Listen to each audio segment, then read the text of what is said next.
Olá, amigos do canal Aprendendo sobre Mediunidade, meu nome é Anderson Gomes. Nesse vídeo nós vamos atender alguns pedidos do pessoal do canal, dos nossos grandes amigos do canal, para falar sobre o ectoplasma. O que é o ectoplasma? O que é esse fluido que sai do corpo? Que muitas pessoas já pesquisaram, né?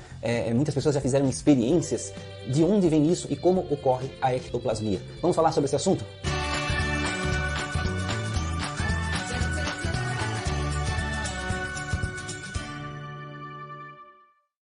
Bem-vindo, meus amigos, mais uma vez ao canal Aprendendo sobre Mediunidade. É muito bom ter sempre vocês aqui participando, né? Como eu sempre digo, quem fica até o final do vídeo aprende mais, né? Para quem persiste, né, em assistir, em ver toda a informação que a gente traz, porque cada informação que nós reunimos, né, nos auxilia cada vez mais a progredir, a evoluir, a crescer. E cada vez que vocês têm mais informações, também fazem mais perguntas e me trazem mais material para que a gente possa pesquisar mais, né? Entender mais sobre a espiritualidade.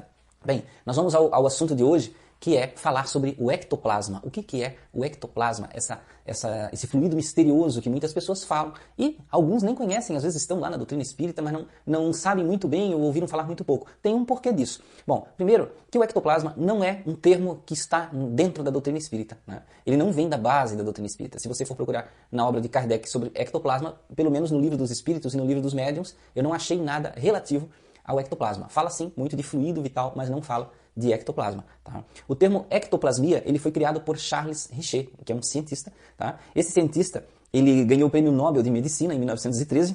Ele desencarnou em 1935. Ele era um fisiologista. Tá? Então Charles Richet pesquisava de forma científica esses tipos de eventos, né, que eram, digamos assim, além do normal nos seres humanos, né, que para eles pareciam naquela época uma coisa muito diferente. O termo ectoplasma ele é da parapsicologia, tá? Então é um termo que está, digamos assim, nos escritos, nos ensinamentos da parapsicologia, não está dentro da doutrina espírita. Tá?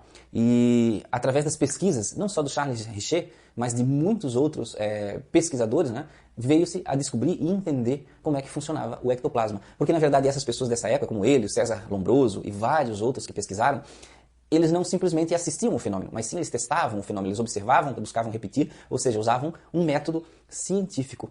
Né? Eles buscavam compreender o que era aquela substância que se exteriorizava. Né? Então, para quem está, digamos assim, assistindo, mas não está entendendo, mas o que é esse ectoplasma, de onde ele vem? Né? Então a gente vai colocar aí fotos durante o processo, né? Durante o vídeo, para vocês verem o que é. Então o ectoplasma nada mais é que uma substância que é mais ou menos liquidificada, né? Que é expelida pelo médium por orifícios, né? Seja no nariz, seja no ouvido ou até mesmo pelo ânus. Né? Então esse ectoplasma é uma substância meio leitosa, que ela é, digamos assim, meio que animada. Por quê? Porque ela faz parte do médium. Então ela sai, é utilizada e retorna para o médium. Tá? Para que ela serve? Para que ela era usada nessas épocas de pesquisa do Charles Richet e todos esses outros pesquisadores, que foram muitos, tá, gente? Eu nem vou citar, não tem como eu citar todos aqui, tem livros e tudo mais sobre o assunto. E eu vou dizer para vocês, eu não sou nenhum especialista em ectoplasma. Tá? Então veja, essa substância ela é moldável, né? Ela pode ser, digamos assim, manipulada, e é ela que faz as materializações de espíritos. Então tem muitas fotos, né, que vocês podem achar na internet, procurem aí experiências de ectoplasmia, sessões de ectoplasmia, e vocês vão ver fotos, inclusive, do Chico Xavier junto com médiuns, né, fazendo experimentos. Então eles queriam descobrir quais eram as funções, para que servia aquilo. Um ponto importante que eles descobriram na ectoplasmia, eu acho que é o ponto mais importante, é que eles entenderam que o ectoplasma, quando sai do médium, para formar, digamos assim, a aparição de um espírito e fazer com que o espírito tenha a sua forma feita com base naquele ectoplasma, este ponto importante é que haja uma inteligência exterior que vai moldar a aparição. Né? Então, este é o ponto importante. Com o ectoplasma foi detectado que não era o médium que manipulava e moldava, mas sim uma inteligência exterior. Tá? Dentro desses conceitos, dentro dessas descobertas, eles foram fazendo experiências e houveram muitas, digamos assim, situações criadas, né? O próprio tem uma história, parece que o próprio César Lombroso, ele sempre foi um combatente do espiritismo, tá? Para quem não conhece, César Lombroso, ele era um cientista italiano. Então, ele nunca gostou, ele achava que era tudo mentira. Então, até que um dia, numa sessão de ectoplasmia, a mãe dele, né? Digamos assim, se materializou através do ectoplasma e beijou o rosto dele. E a partir daquele momento, ele compreendeu, né? Ele pôde observar cara a cara a realidade do que ocorria e também passou a ser um grande pesquisador, né? Do espiritismo, dos fenômenos psíquicos e de muitas outras coisas, tá? Porque a gente sempre tem que definir que essas coisas espirituais não residem somente dentro do espiritismo. Isso é uma coisa universal. O espiritismo trata de uma parte, digamos assim, do fenômeno e da realidade, mas existem muitas coisas que não estão ali, como o próprio ectoplasma, né? Então, se eu estiver errado, me corrijam, falem aí nos comentários, tá? Deem as ideias de vocês, porque eu não sei tudo, tá? Não sou o dono da verdade aqui, tá? E também não sou professor nem mestre de ninguém. Eu tô aqui dividindo informação com vocês e quem tiver informações diferentes, traga e vamos reunir tudo isso e vamos acertar, né? Vamos entender, isso que é o importante. Bem, como nós dissemos, então, o ectoplasma é um fluido exteriorizado pelo médium. A única parte que eu achei dentro do livro dos médiuns, lá no capítulo 20, no capítulo 6, no parágrafo 24, é que fala que um espírito materializado pode até ser tocado, ou ele tocar você fisicamente, e pode ser, no caso, visto por qualquer pessoa, sendo médium ou não médium. Tá? Mas mesmo nessa parte, não explica o processo de haver um fluido que possa se demonstrar. A gente sabe que existem formas diferentes de materialização, ou seja, o próprio espírito baixar o seu padrão vibratório de forma que todos vejam, e outra forma aqui que a gente está vendo agora é a questão da ectoplasmia. Porém, a ectoplasmia é um processo, digamos assim, mais difícil porque exige de todo um preparo. Bom, as sessões de ectoplasmia, o médium, geralmente, ele fica estático, ele fica dormindo em algum lugar, liberando o ectoplasma, que vai ser manipulado por um espírito. Em muitas fotos que vocês procurarem na internet, vocês vão perceber que os médiums estão, às vezes, amarrados, com os pés e mãos amarrados. Por quê? Por causa da preocupação que eles tinham na época de que alguma coisa fosse manipulada. Então, eles tinham que ter, dentro do ambiente de teste científico, um ambiente de controle. Então, eles atavam as mãos e pés, geralmente, com a preocupação que o médium não se levantasse ou fizesse qualquer coisa que pudesse invalidar o experimento ou até mesmo enganar, né? Então, vocês vão ver muitos casos assim.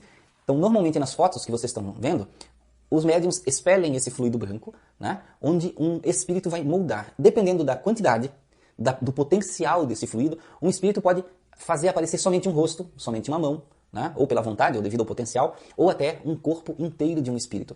É como se o espírito vestisse o ectoplasma, né, colocasse nele para que ele pudesse aparecer. É uma forma bem simplória, gente, seria isso.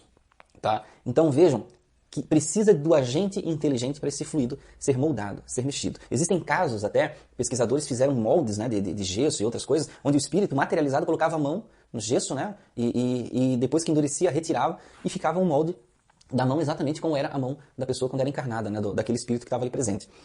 Então existem muitos tipos de experimentos. Uma coisa interessante é que esse fluido, o ectoplasma, ele pode também apresentar-se no estado sólido, no estado líquido, no estado gasoso. Ele é totalmente moldável na questão ambiental. Um ponto importante nas sessões que eu observei, pesquisando, é que é necessário que tenha um nível de luz mais baixo ou até, né, que a sala esteja no escuro para que o médium exteriorize esse ectoplasma e ele possa ter potencial para ser manipulado. Né? Então, o que ocorre? Em alguns casos, quando o médium é um médium com mais potenciais para isso, ele consegue até um certo nível de luz, mas isso é muito variável, porque a luz muito forte, ou por exemplo a luz do sol, afeta totalmente a consistência do ectoplasma. Tá? Esse fluido do ectoplasma, depois que ele é utilizado pelos espíritos, ele retorna para o médium. Isso mesmo, ele volta, parece meio nojento, né? Mas tanto ele sai, como ele é moldado, utilizado, e depois ele volta para dentro do médium, tá? Mas é assim que funciona. Bom, existem algumas pessoas que falam que esse tipo de fluido, o ectoplasma, pode ser usado em sessões de cura, em trabalhos de cura, tá? Algumas pessoas falam eu estou falando algumas pessoas falam porque existem opiniões diferentes, né? Tem pessoas que dizem que certos tipos de doenças são reflexos do excesso de ectoplasma que tem que ser retirado do corpo, tá, da pessoa, para que a pessoa fique saudável. Tem alguns pontos interessantes aí que eu particularmente não concordo muito. Ora, se o ectoplasma, em todo o trabalho, ele retorna para o médium, porque ele é parte do médium, por que o médium teria ele em excesso, então? Por que ele se produziria a mais e o médium precisa, digamos assim, retirá-lo? Né? E como é que é esse processo? Então dizem que tem pessoas que fazem trabalhos com esse ectoplasma na questão de retirá-lo. Eu, às vezes, penso que talvez algumas pessoas confundam fluido vital com ectoplasma ou confundam certas contaminações energéticas com excesso de ectoplasma. Eu posso estar errado. Então é questão de são coisas que nós temos que pesquisar muito mais para entender. Então, como eu falei, eu não sou dono da verdade. Eu não posso dizer que, fulano lá que faz trabalho retirando ectoplasma em excesso, ele está errado. Né? Pode ser que sim, pode ser que ele esteja, digamos assim, melhorando as energias daquela pessoa e está achando que está retirando ectoplasma. Ou não, ou ele tem razão, realmente ele está tirando ectoplasma e ele está certo no que ele está fazendo e na forma de pensar. Eu não sei, gente, são coisas para a gente descobrir ainda. Então, são várias situações que podem ser utilizadas. Durante muito tempo, todas essas sessões de ectoplasmia foram combatidas, né? Foram tidas como coisas feitas por charlatões, né? Como mentiras, mas existem muitos e muitos casos que foram relatados e foram levadas pessoas. Eu já li vários livros onde pessoas eram levadas para o ambiente e geralmente eram escolhidas pessoas idôneas, né, da sociedade. Então, eles gostavam, as pessoas que faziam experimentações, levavam juízes, levavam delegados, professores, médicos, cientistas para as sessões para atestar cada fato. Então, realmente, isso existe, né? O ectoplasma, as sessões de ectoplasmia e materializações existiram. Hoje eu não sei dizer para vocês quem faz isso, porque é uma situação muito rara. Dentro do campo espírita se diz que não se faz, porque já passamos o tempo da comprovação. Eu realmente acredito que se for para a comprovação, não vejo necessidade nenhuma. Se for para um estudo de necessidade, para questões de saúde, eu acho muito interessante. Um ponto que eu não falei é que muitos cientistas, testando a substância do ectoplasma, verificaram que nela constavam células do médium de origem. Dentro do ectoplasma tinha células de pele, células de cabelo, células de uma série de partes do corpo. Então esse é um ponto interessante que confirmava a particularidade dessa energia pertencer, desse tipo de plasma, né? Parece um plasma, disso pertencer ao médium. Então, gente, eu acho que é mais ou menos isso que tinha no assunto para o ectoplasma. É claro que existem pesquisas, existem muitas coisas, gente, existe muito material na internet, tem muito livro destes pesquisadores relativos às pesquisas com o ectoplasma, desses experimentos. Então eu sugiro para vocês, não fiquem só na minha palavra, né? Busquem, pesquisem, vão além, muito além do seu conhecimento, porque é isso que nos faz crescer e evoluir cada vez mais. É o buscar, é a busca infinita que traz o nosso crescimento. Então eu agradeço por vocês terem ficado até aqui participando desse vídeo. Sejam sempre bem-vindos no nosso canal. Deus abençoe vocês, a sua casa, né? O seu lar, a toda a sua família, os seus amigos, o seu local de trabalho. Que estejam sempre sob a luz divina. Muito obrigado, até a próxima.